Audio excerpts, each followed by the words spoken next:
I always think that, you can really emotionally get caught up in this situation at the moment, and I'm an emotional manager as well, and of course we're all frustrated. But I think sometimes you've got to have that calmness about you, and I'm certainly calm about the situation. I'm not happy about the situation, but I'm calm about the situation that we will get the right results that will turn us round and moving forward in a positive fashion because of the players, their mentality, how they're going into the games, how they're performing in the games. The goals, as we know, are the deciding factor of deciding games, obviously, and the manner of the goals that we're conceding are really poor. But the other part of it is positive in my opinion, and I'm backing them all the way.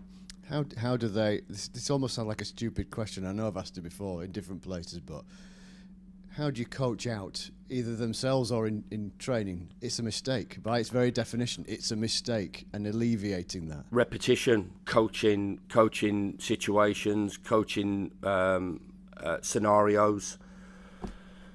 Everybody has a set play. We understand that the second goal's a mistake, and the first goal. There's setups. The long throw is becoming more and more fashionable and causing so much trouble for everybody.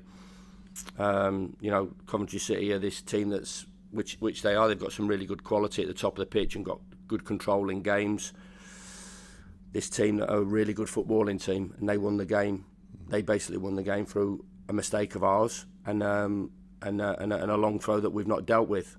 So that long throw can go anywhere. So taking responsibility, taking ownership of that situation, doing a job, making sure that the mentality of us is strong, and we've talked about that, and repetition in training and going through scenarios,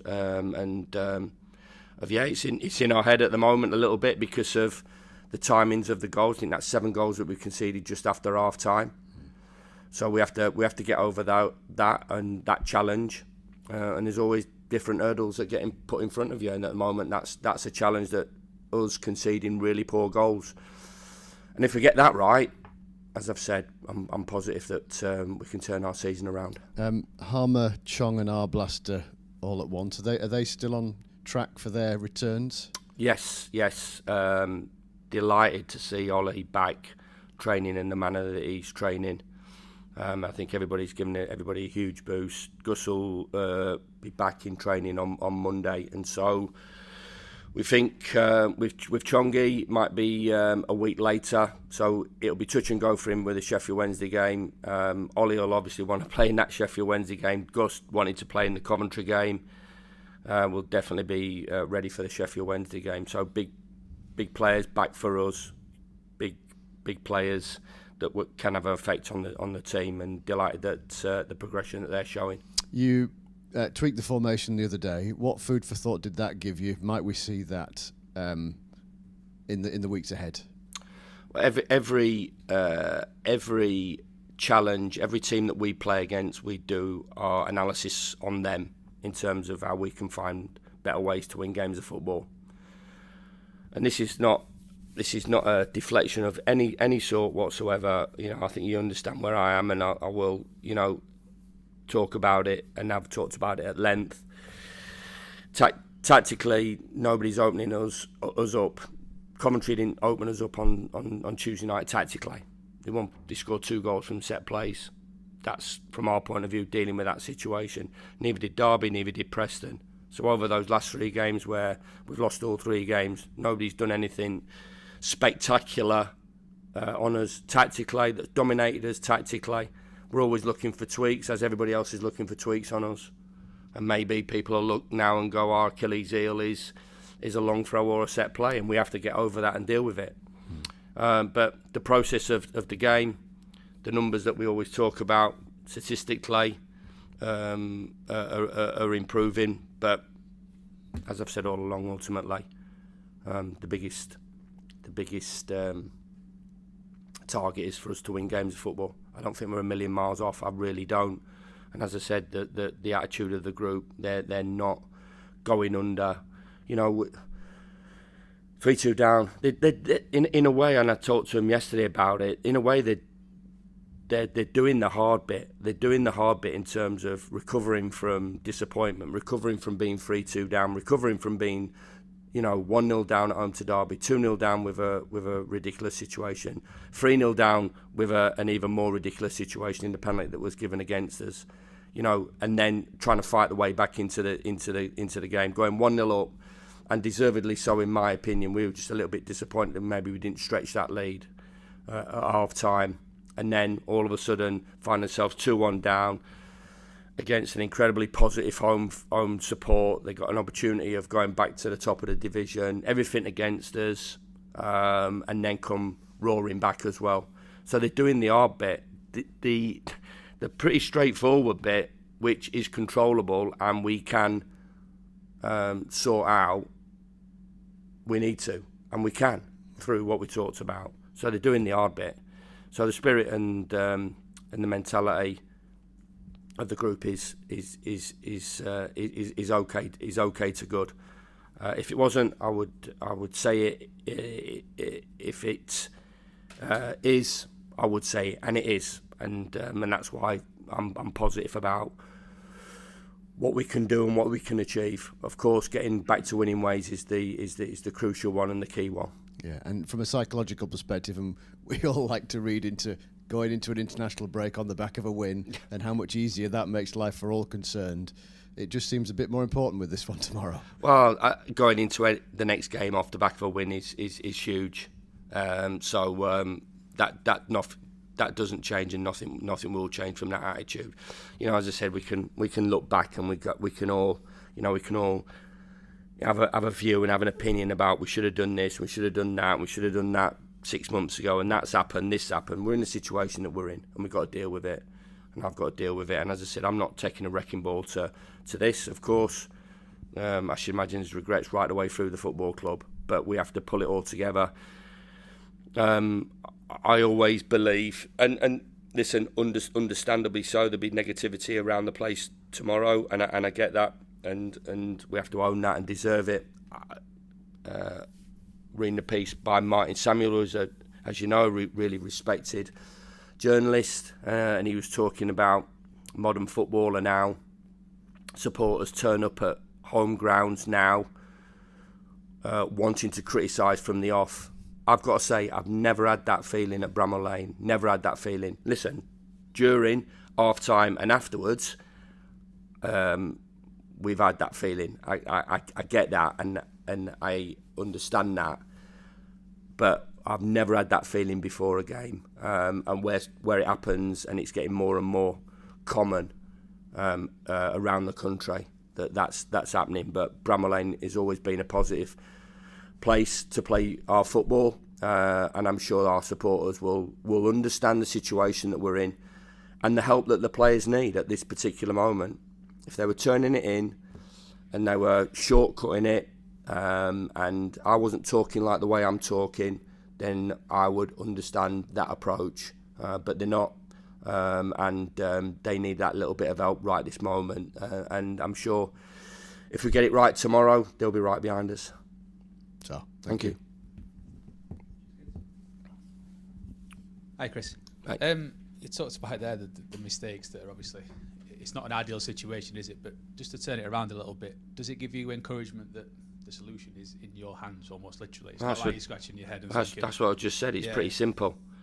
I'm not looking at formations. I'm not looking, listen, there's always tweaks, and players play their way into games and players play their way out of games.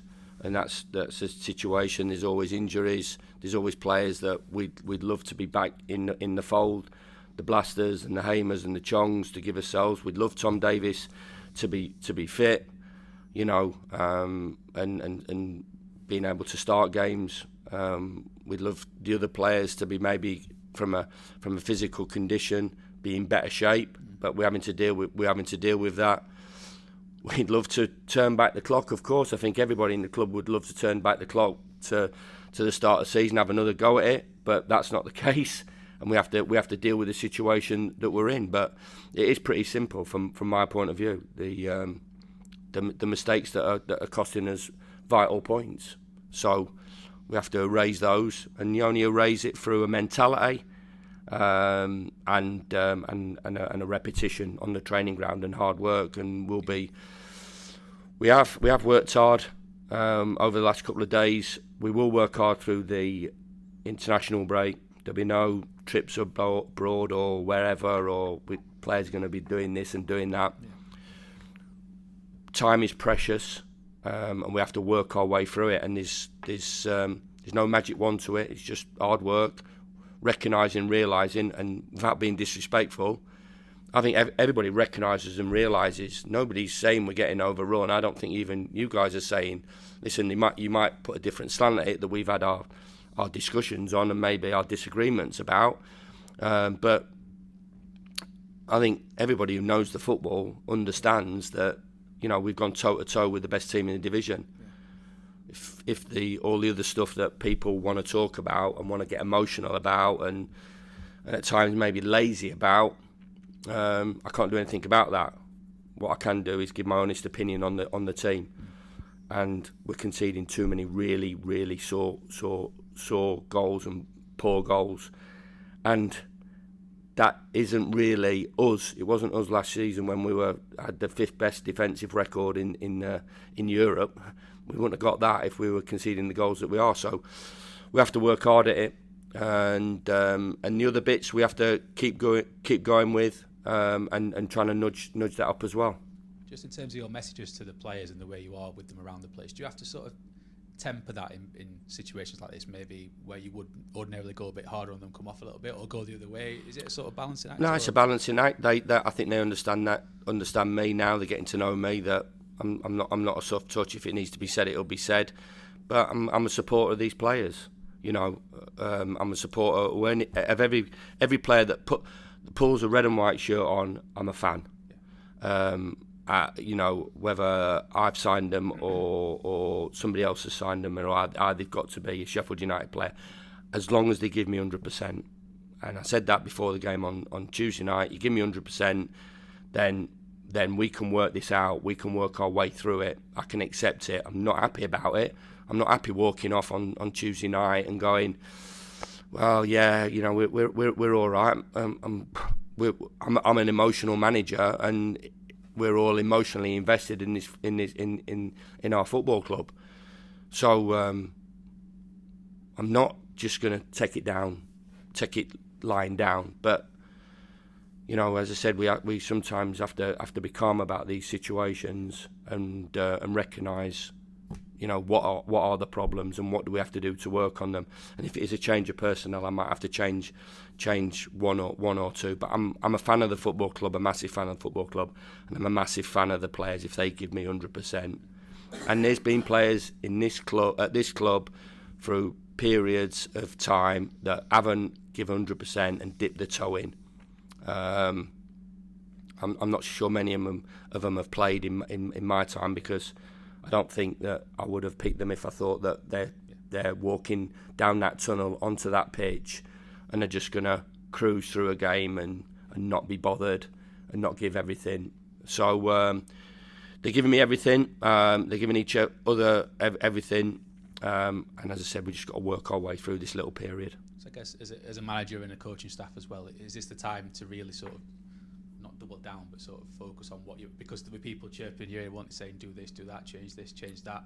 And it's sort of take a wrecking ball to all of it, smash it all up. Yeah. Frank Lampard isn't saying that. Neither is Paul Leckingbottom. Neither is John Eustace. Yeah. They're not saying that. They're looking at those games, in my opinion, as I would look at them pretty fairly and go, we've been given a bit of an helping hand in all 3 games. But they're doing the right things and winning games of football, and we're not. So we have to deal with that and accept that. Yeah. But they're the guys that I'll listen to. People are that know the game, and I always think our supporters are pretty knowledgeable. I think there'll always be a group of supporters that aren't, which you can't really do anything about at every club. Yeah. But from my point of view, I think you recognise it, I recognise it, we all recognise it. Silly mistakes are costing us, and we have to cut them out if we want to win games. You touched on Tom, and we've seen fleeting glimpses of him. I know you'll be sort of treating him or not rushing him back, but how far away is he from being in a position to maybe start consistently? Yeah, we've got a decision to make tomorrow, because he's pretty close to doing that. But yet again, we're having to make physical substitutions, which is just not ideal and not acceptable from my point of view, and makes it difficult for me to do my job. But it's a situation that I'm in, and I've got to deal with it. Is that, I know we talked about it before, basically the solution is running their backsides off almost for them. Is this I know there's people going away, but this 2 weeks coming up, is it going to be a pretty tough time for them? Yeah, same again. We've got no time to waste. We're not in a position like we were last season where, players have earned the right to go away and enjoy themselves and relax and go again. Unfortunately, we've got to get it right. We've lost 42 days, 43 days pre-season. I've lost the first month of the season to turn things round. First 6 weeks of the season to turn things round. So we're snookered at the moment a little bit on that front. So we've got no time to waste. We're all working tirelessly off the pitch from a coaching and my point of view, and the players of getting the balance right, because we have to make sure that they're fresh and ready to go on a Saturday. But meetings and videos and clips and analysis and unit meetings and individual meetings, they're getting bombarded with, because we've got no time to waste. Yeah, I know you touched on Adam with Gids there.